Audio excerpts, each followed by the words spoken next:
Здравствуйте, уважаемые телезрители! В эфире передача «Первая помощь». С вами Елизавета Алексеева. И снова мы говорим о наших детях. Дети растут, развиваются, и в каждом возрасте возникают свои проблемы. Мы хотим привлечь ваше внимание к проблеме, которая бурно обсуждается в интернете, к проблеме, которая стала угрозой для здоровья школьников, а зачастую не только угрозой для здоровья, но и угрозой для жизни. Сегодня речь пойдет о снюсах, а о том, что это такое и как воздействует на организм ребенка, мы узнаем у специалистов. Чтобы узнать, информированы ли жители нашего города о том, что такое снюс, мы провели опрос. Знаете ли вы, что такое снюс? Нет, не знаю. Нет, в данный момент нет. Знаете ли вы, что такое снюс? Нет. Не понимаю. Первый раз слышу такое слово. Я вообще без понятия. Наркотическое вещество, наверное, какое-то. По телевизору показывают, вроде как информированы. Это такая гадость, которая детям вообще противопоказана. Они от них дуреют. Ну, типа наркотиков. Знаете ли вы, что такое снюс? Наркотики, наверное. Не знаю. Снюс, не знаю, я думаю, смесь или что-то. Нет. Знаете ли вы, что такое снюс? Нет. Первый раз слышу. Первый раз? Да. Знаете ли вы, что такое снюс? Ой, нет. Снюс. Это бывает интернет, бывает снюс. Телевидение, канал телевидения, снюс. Нет, не знаю. Знаете ли вы, что такое снюс? Нет. В результате опроса мы выяснили, что население не знает о том, что такое снюс. Здравствуйте, Людмила Ивановна. Расскажите нам, пожалуйста, что такое снюс? Здравствуйте. Снюс – это табачное изделие, предназначенное для рассасывания. Один пакетик снюса содержит никотин в дозе равной 3 пачек сигарет, воду, сахара, ароматизаторы. Они могут быть в виде пакетиков, порошка, расфасованного по пакетикам, мармеладок, зубочисток. Эти опасные вещества проникают в организм через слизистую рта, попадают в желудок, провоцируя спазм желудка, в результате чего нарушается усвоение пищи. При длительном употреблении возникает привыкание, повышается количество опасных компонентов, которые проникают в организм. Это обусловлено плотным контактом смеси со слизистыми покровами, и помимо этого воздействие никотина осуществляется более длительное время. Возникает ли зависимость от снюса? Спустя 1-2 недели после первого употребления снюса вызывает зависимость, которая может быть как физической и психической. Зависимость от снюса, она достаточно сильная, в несколько раз сильнее, чем от сигарет. Каковы последствия употребления снюса для здоровья? Употребление смеси приводит к глотанию слюны, что провоцирует раздражение желудка. Исследования доказывают, что если сглатывать слюну, то в течение часа у человека появляются признаки отравления, такие как озноб, тошнота, рвота. Увеличивается риск патологии сердца.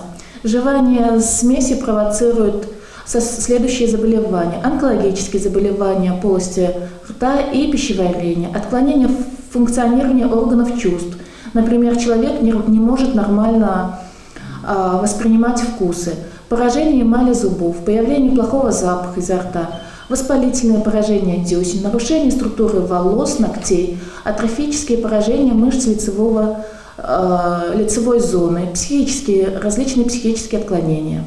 Как же действует снюс на организм ребенка? Часто снюс употребляют подростки.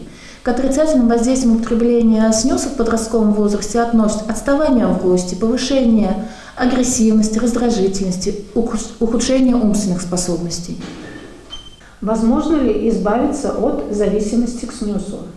Избавление от зависимости к снюсу – это очень длительный процесс, и обязательно в этом процессе должны участвовать, помимо самого ребенка, должны участвовать как родители, так и специалисты, наркологи и психологи.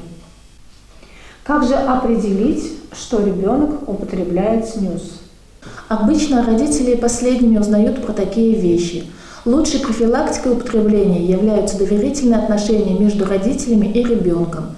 Родителей должны насторожить странные конфеты или пакетики в вещах ребенка, плохой запах изо рта, снижение школьной успеваемости, замкнутость. Симптомами отравления никотином являются тошнота, головокружение, боль во рту, в желудке, избыточное выделение слюны, иногда с кровью, бледная и холодная кожа, обильное потоотделение, ощущение подавленности, нарушение дыхания, головные боли, расширение или изменение зрачков, высокая чувствительность кожи, боль при прикосновении, нарушение походки, сухость во рту. Здравствуйте, Татьяна Ханатьевна. Добрый день. Сегодня у нас разговор о снюсах. И хотелось бы услышать, правда ли, что снюс очень популярен среди школьников? Но для нашего города эта проблема не столь актуальна, к счастью. Но все-таки подача этого психоактивного вещества, она именно ориентирована на подростковую аудиторию. То есть это красочная упаковка, это приятные ароматы. Риск того, что любопытство может взять свое, есть. Поэтому нам руку с пульса убирать ни в коем случае нельзя. А почему же они все-таки употребляют снюс? Тут причин, конечно, множество. Но основная, которая толкает подростков на пробу психоактивного вещества, любого, не только вот снюса, это любопытство. Любопытство и нежелание выделяться из толпы. Поэтому это чаще всего служит основным фактором, который толкает подростков на употребление таких вот веществ. Но отдельный момент хочется отвести тому, что большему риску подвержены подростки из так называемых неблагополучных семей. Это отнюдь не значит, что отличница из хорошей семьи не сможет употребить. И это тоже бывает. Но все-таки там, где в семьях вовремя сделана прививка, что такое хорошо, а что такое плохо, когда ребенок умеет справляться со стрессовыми ситуациями, не вредя ни себе, ни окружающим, риск там минимален. А как же распознать, употребляет ли подросток снюс? Таких ярких признаков, когда подросток или молодые люди употребляют снюс, не существует. Их основной признак, то, что должно насторожить родителей, это то, что у ребенка может быть повышенное слюноотделение. У ребенка что-то постоянно находится за щекой. Родитель может находить различные пакетики, коробочки, неизвестные ему в вещах ребенка. Насторожить должно то, что ребенок может использовать различные жаргонные слова, которые неизвестны родителям. Окружение ребенка, если там имеются молодые люди более старшего возраста, чем ребенок, это тоже настораживающий фактор. Это повод для того, чтобы родитель больше присмотрелся к своему ребенку, к жизни своего ребенка.